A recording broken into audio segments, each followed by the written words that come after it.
The lecture hall at NYU Stern buzzed like a hive on the brink of chaos, a cavernous room packed with over 100 students shuffling in under the weight of heavy backpacks and steaming coffee cups.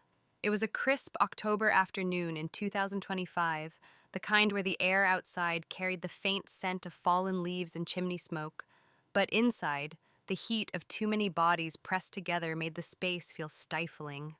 The high ceilings echoed with the rustle of notebooks, the clatter of laptop keys, and the low hum of whispered conversations. Sunlight streamed through tall, arched windows, casting golden streaks across the worn wooden floor, while the faint ticking of an old wall clock punctuated the anticipation. This wasn't just any class. It was Professor Emily Riley's Economics 301, a course infamous for its intensity and her unrelenting wit. Emily strode to the front of the room, her heels clicking sharply against the hardwood, a sound that cut through the chatter like a blade. At 48, she was a force, tall and lean, with dark hair streaked with silver pulled into a tight bun, and eyes that could pin you to your seat from across the room. Her reputation preceded her, brilliant, unapologetic, and prone to slicing through bullshit with the precision of a surgeon. Today, her navy blazer was crisp, her expression sly, and the marker in her hand twirled like a conductor's baton as she launched into her lecture, Ethics in Business. "Let's get to it," she said, her voice ringing out, clear and commanding.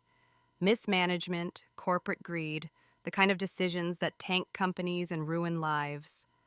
The class snapped to attention, pencils poised, screens glowing. But in the front row, amid the sea of eager faces, sat Barron Trump, tall, broad-shouldered, and quieter than the rest. At 19, he was a freshman with a presence that didn't demand attention, but couldn't quite avoid it either.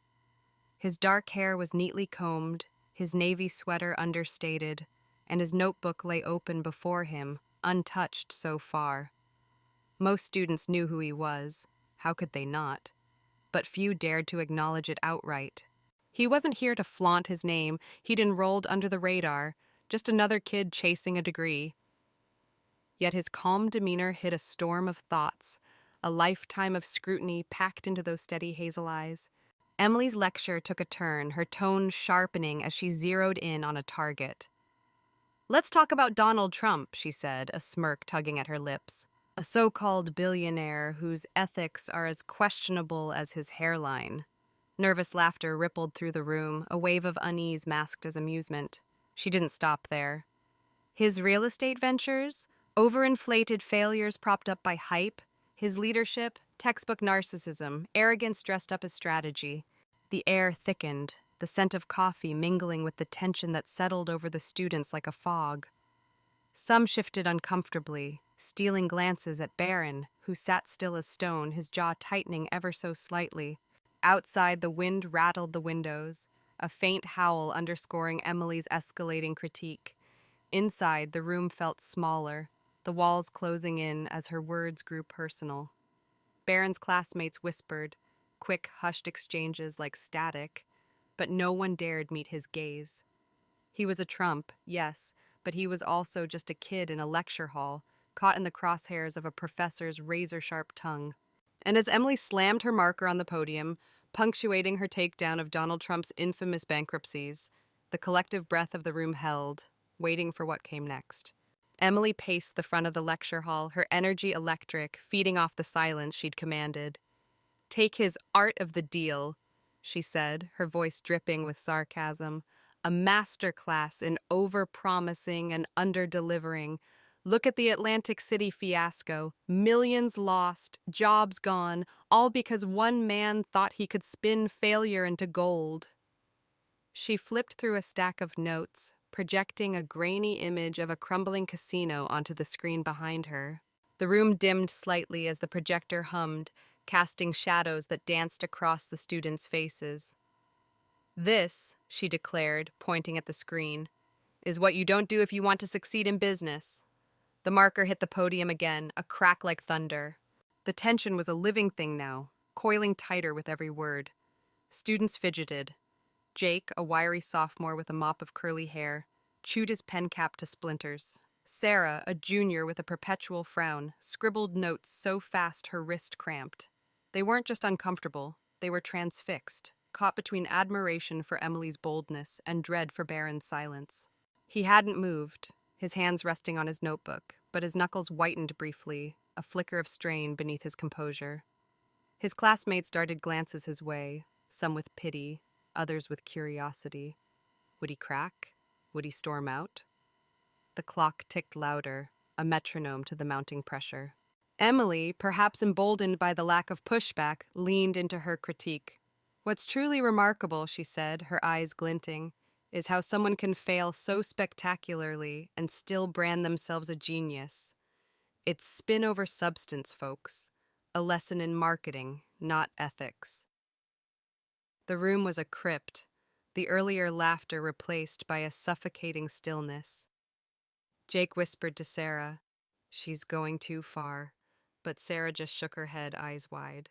Barron's lips pressed into a thin line, his gaze locked on Emily as if dissecting her every syllable.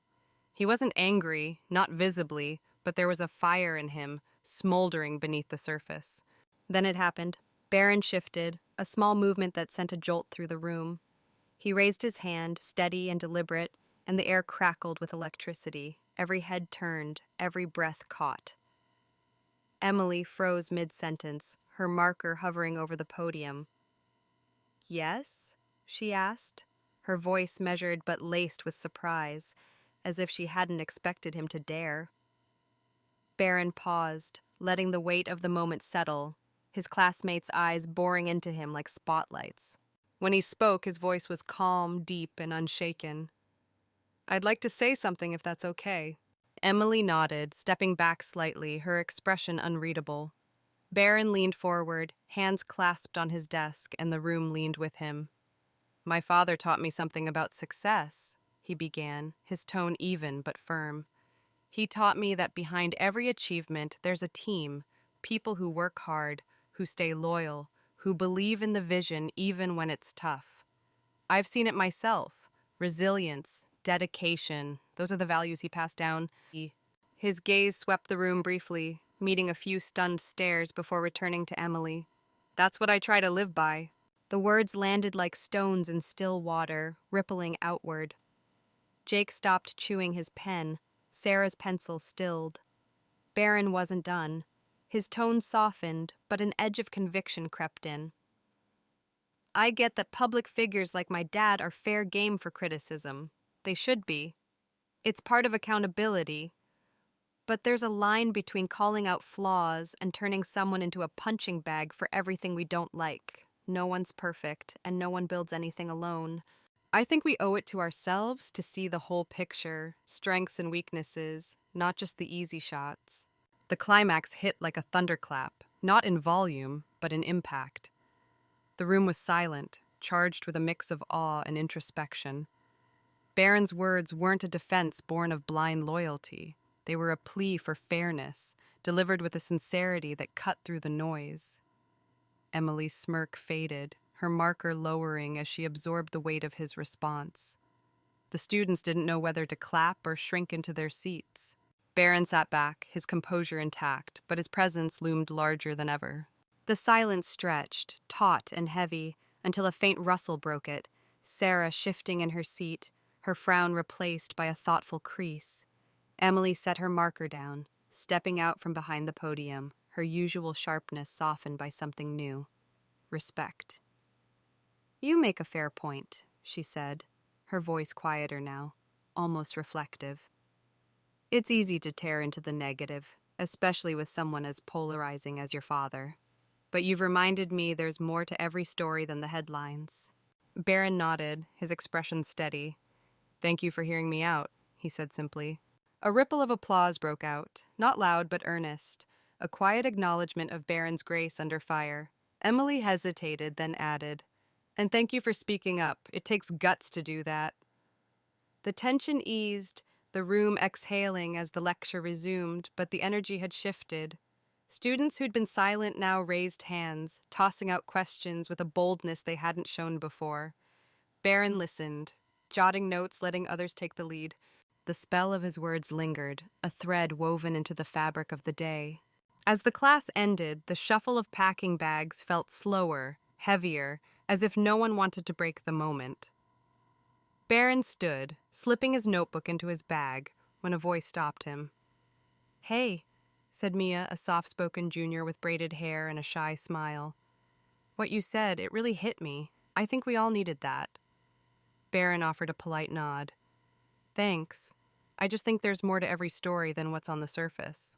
Others approached, Jake clapping him on the shoulder, Sarah giving a quick thumbs up, small gestures of solidarity that carried weight. Outside, the courtyard was a mosaic of autumn, crimson leaves crunching underfoot, the air sharp with the promise of winter. Barron found a bench beneath a sprawling oak, its branches swaying gently in the breeze. He sat, breathing deeply, the tension melting from his shoulders. His phone buzzed, a text from his mom. "Heard about your class. Proud of you." He smiled, typing back, "Thanks, Mom," before pocketing the device. Footsteps crunched nearby, and he looked up to see Emily approaching, a coffee cup in one hand, a folder in the other. "Mind if I join you?" she asked. "Of course," Barron replied, gesturing to the empty spot. She sat, sipping her coffee before speaking. 20 years teaching, and I can count on one hand the times the students challenged me like that. Respectfully, I mean. Barron tilted his head. "I wasn't trying to challenge you. I just thought the conversation needed balance." She chuckled. "And that's why it mattered. You didn't lash out. You spoke with clarity. That's rare." They sat in silence for a moment, the hum of campus life swirling around them, students laughing, bikes whirring past. "You reminded me why I teach," Emily said finally. "Not to preach, but to spark real dialogue. I'll be rethinking how I approach some things after today." Barron smiled faintly. "We all need that reminder sometimes. My dad always said you don't have to agree, but you should try to understand." She nodded, standing. "Good advice. Thanks, Barron, for giving me a lesson too." He stood as well. "Thank you for letting me speak." As she walked away, Barron lingered, watching the courtyard bustle. A quiet pride settled over him, not for defending his father, but for turning confrontation into connection. By evening, texts from classmates trickled in. "You were awesome, made me think twice," and he realized he'd planted a seed. Not of agreement, but of understanding. As he headed home, the October sky deepening to dusk, he hoped that seed would grow, a small ripple in a world too quick to judge.